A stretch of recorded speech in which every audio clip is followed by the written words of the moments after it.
you wouldn't read a book with the same sentence over and over again. So why do the same workouts day after day? This is the training story.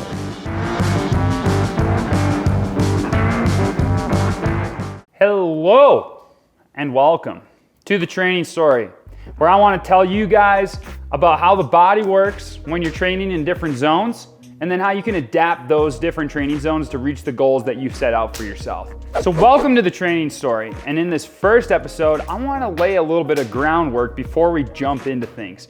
So the first 5 videos of this series are going to be talking about the 5 training zones, also referred to as level 1, 2, 3, 4, and 5. If you aren't familiar with the 5 different zones in training, level 1 is going to be your easiest, and number 5 is going to be your hardest training zone.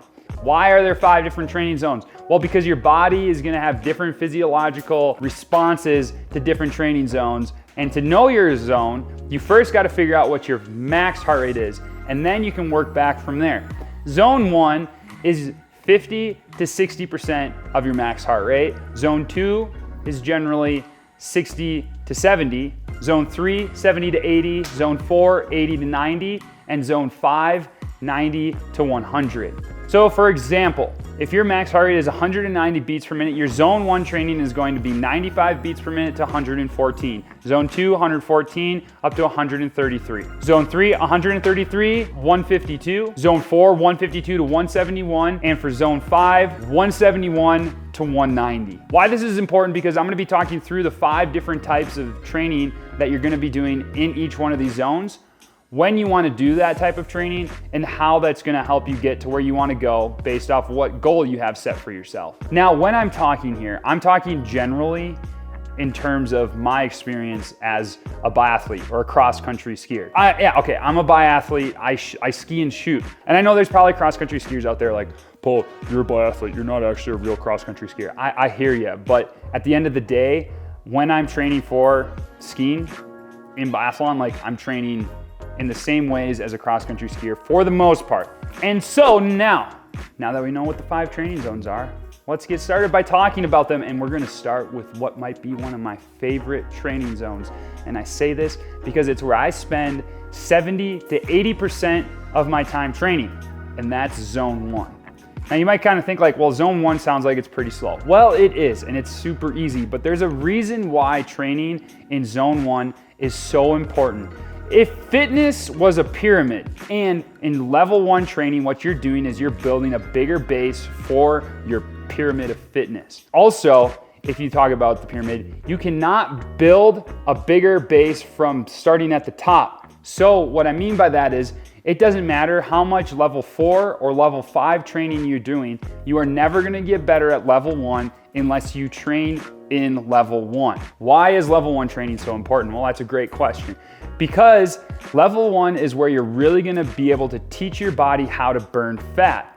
Next question is probably, well, why is burning fat important? Another great question. An average human body is gonna have an incredible amount of calories to burn in fat alone. That's because fat has a lot of calories per gram. So if you're doing super long endurance events, level 1 is going to be your bread and butter, because it's gonna allow you to go for long distances, long times, and burn fat. Now, as I had mentioned earlier, you're only able to do this if you're training in level 1, because your body needs to utilize oxygen in order to burn fat through beta oxidation. Yeah, this is probably gonna mean that you're gonna have to move pretty slow at the beginning, but as you train more in level 1, your body is going to get more efficient. You're gonna be able to move faster, and that's actually gonna help push up the rest of your heart rate zones so that you're moving faster, not only in level 1, but also level 2, 3, and potentially even 4 and 5, because your body's just becoming more efficient in whatever the activity that it is that you're doing. Now, this doesn't happen in just a half an hour though. So when you really want to train level 1 well, you're gonna have to go for a longer duration.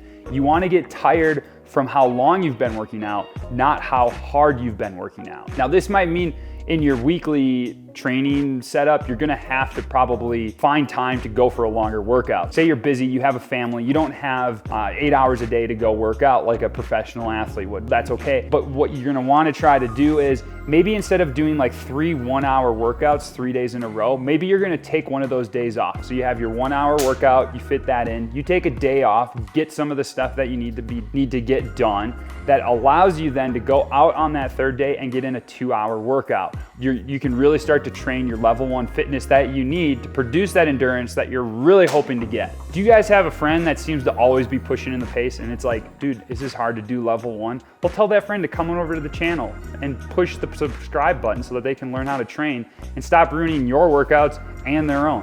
When you start to do this, then when you're going into a level 1 workout, you're actually keeping those glycogen stores that your body has, you're saving them for when you have those really hard workouts. And it's actually gonna allow you to be able to go harder in your hard workouts, which is gonna make you really good in that sort of a scenario. Now, level 1's gonna be really important for if you're training for a longer endurance event. Maybe it's not gonna be quite as important if you're looking to do something like a 5K or even shorter, like mid-distance or sprinting, like you're a really explosive athlete. But the benefit that you can get from level 1, even if you're training for a race that's much shorter, is you may be able to train more because your body is gonna be able to burn fat, reserve those glycogen stores for when you need them. And I mean, this is the dream. You can basically train your body to train more, and training is what's gonna make you better.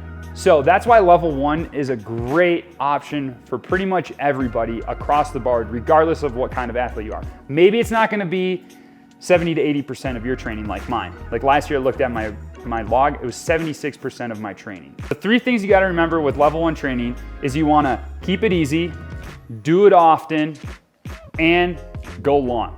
If you do these simple things, you're gonna be able to help your body learn how to utilize fat as an energy source and build endurance that's gonna allow you to go for longer periods of time and become more efficient in whatever activity you're doing. So thanks guys for tuning into this first episode. Make sure you stay tuned to learn how to train through all the different levels so that you can become the best athlete that you're setting out to be.